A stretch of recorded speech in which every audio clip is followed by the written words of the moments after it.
जी हां दोस्तों, आखिर क्या हुआ? आधी रात को 15 विधायकों और 25 पार्षदों का नया खेला क्या है और कैसे सुबह सुबह सड़क पर आमने सामने भिड़ गए उद्धव ठाकरे और एकनाथ शिंदे।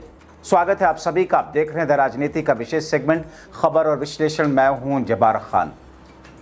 दोस्तों, आज के शो की शुरुआत में मैं आपको ले चल रहा हूं महाराष्ट्र के उस युग में जब बाला साहब ठाकरे थे और बाला साहब ठाकरे ने मोदी और शाह दोनों को संरक्षण दिया था, उनको बचाया था।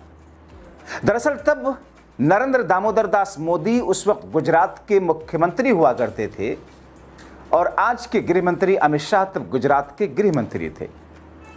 दरअसल बात उस समय की है जब 2002 के दंगों के बाद यह फैसला हुआ, फैसला लिया भारतीय जनता पार्टी ने, अटल बिहारी वाजपेयी ने प्रधानमंत्री थे, कि नरेंद्र मोदी को मुख्यमंत्री पद से हटा दिया जाए। अटल जी इस पर अड़ गए। बाकायदा दिल्ली से एक प्लेन में अटल जी, लाल कृष्ण आडवाणी और उनके साथ में दूसरे कुछ नेता थे, अरुण शौरी,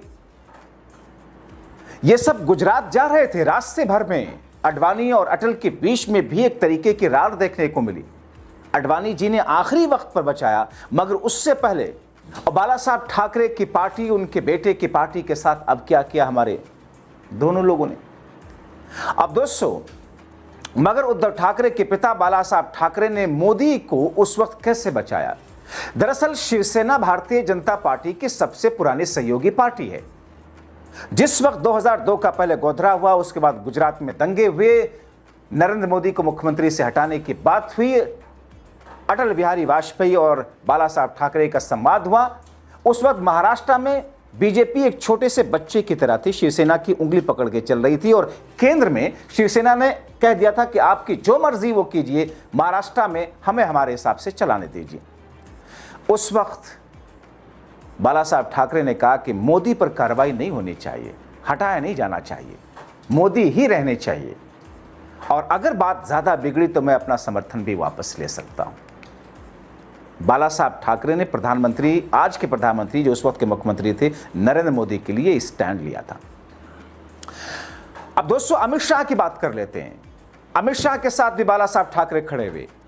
अमित शाह के ऊपर गुजरात में सोहराबुद्दीन इनकाउंटर से लेकर कुछ दूसरे केसेस थे। अमित शाह को गुजरात से तड़ीपार कर दिया गया था।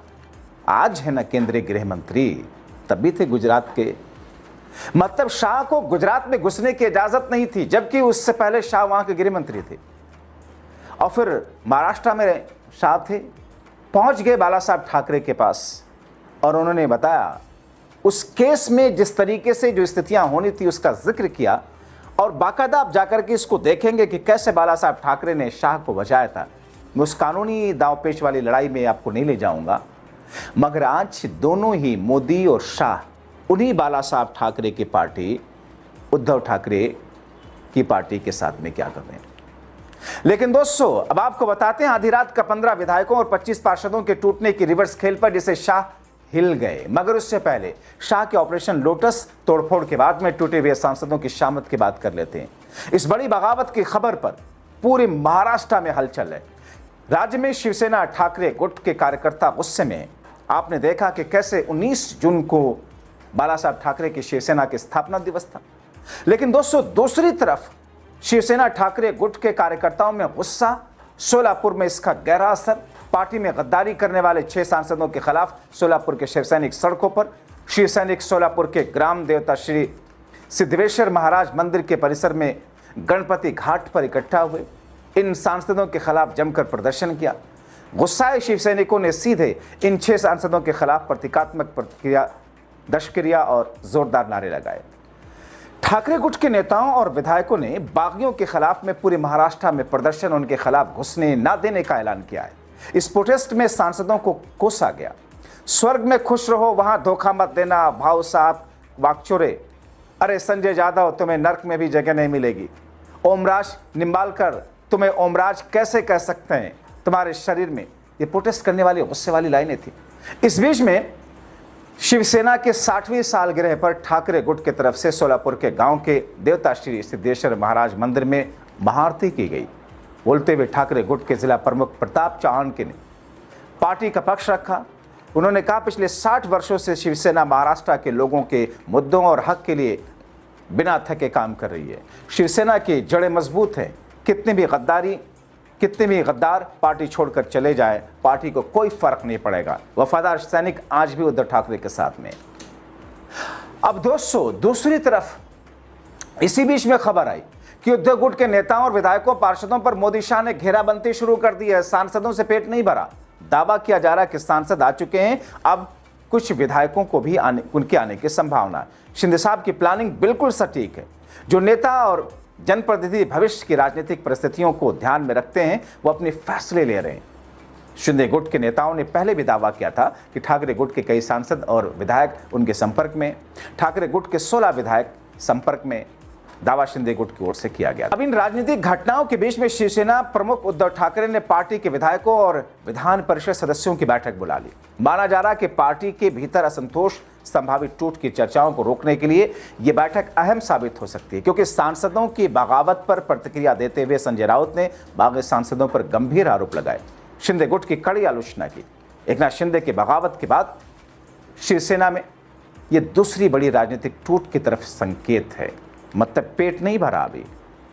अगर सांसदों के बाद विधायक भी शिंदे गुट में शामिल होते हैं तो ठाकरे गुट के सामने संगठनात्मक स्तर पर बड़ी चुनौती हो सकती है। हालांकि विधायकों के संभावित प्रेशर को लेकर अभी तक कोई आधिकारिक घोषणा नहीं हुई। ऐसे में मानसून सत्र से पहले होने वाली राजनीतिक गतिविधियों पर महाराष्ट्र की नजरें टिकी हैं। अब दोस्तों, इन तमाम चीजों के बीच में जो बातें कही जा रही है कि विधायकों और पार्षदों के साथ में किस तौर पर तोड़फोड़ का खेल खेला जा रहा है, लेकिन ऐसे में अब उद्धव गुट ने अपनी जो नई रणनीति बनाई है उसमें शिंदे गुट कामयाब नहीं होगा, यह दावा किया जा रहा है। लेकिन इसी बीच में नेता प्रतिपक्ष राहुल गांधी को लेकर जब भविष्यवाणी हुई, उसने मोदी शाह की नींद हराम कर दी, क्योंकि अगर वो हो गया तो फिर यकीन मानिए वो होगा जो मोदी शाह ने कल्पना नहीं की। उद्धव की पार्टी के खास सांसद संजय राउत राहुल गांधी की तारीफ करते हुए दावा करते हैं कि कुछ भी कर ले मोदी शाह, 2029 में राहुल को रोक नहीं पाएंगे। राहुल के नेतृत्व में 2029 में इंडिया गठबंधन की सरकार बनेगी और राहुल प्रधानमंत्री।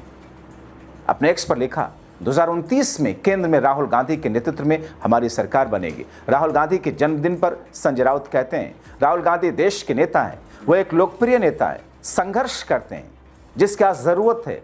राहुल सच बोलते हैं। राहुल गांधी की लीडरशिप ने मोदी जी को सबसे बड़ा चैलेंज दे रखा है। 2029 में हम राहुल गांधी के नेतृत्व में केंद्र में सरकार बनाएंगे।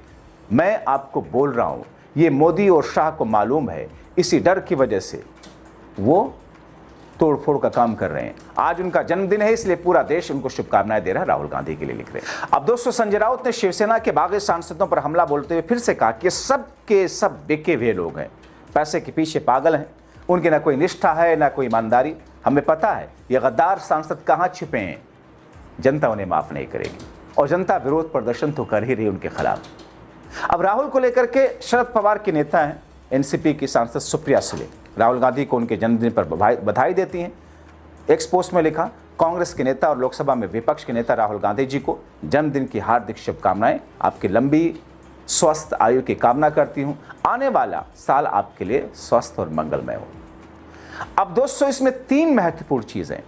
एक ये कि देर रात किस तौर पर 15-16 विधायकों पर और 25 पार्षदों पर डोरे डाले जाते रहे, ठीक वैसे ही जैसे एक दिन पहले शरद पवार की पार्टी के सांसदों के ऊपर डोरे डाले जाते रहे। मगर यहां भी उद्धव ठाकरे की शिवसेना के विधायकों और पार्षदों को तोड़ने में कामयाबी हासिल नहीं हुई है। राहुल गांधी को लेकर के उद्धव गुट के सांसद क्या भविष्यवाणी कर रहे हैं। तीसरी तरफ मोदी और शाह, जिनको एक वक्त में बाला साहब ठाकरे ने बचाया, उनकी पार्टी के साथ में क्या हर्ष हो रहा है। और चौथी तरफ आने वाले दिनों में जैसे ही होटल रूम से ये सांसद बागी जो हैं, जो बीजेपी के तोड़फोड़ में टूटे हैं, वो जब अपने अपने क्षेत्रों में आएंगे, उस वक्त की तस्वीर होगी क्या दोस्तों। मैं तो इंतजार कर रहा हूं देखना, क्योंकि इस वक्त उनके इलाकों में जो कुछ हो रहा है और जो कुछ कहा जा रहा है, उसका प्रभाव काफी कुछ पड़ने के संकेत हैं। दोस्तों, इन तमाम कड़ियों को जोड़ करके आप क्या सोचते हैं, आपको क्या लगता है, अपनी राय कमेंट बॉक्स में जरूर लिखें। आप सभी का अंत तक वीडियो देखने के लिए शुक्रिया।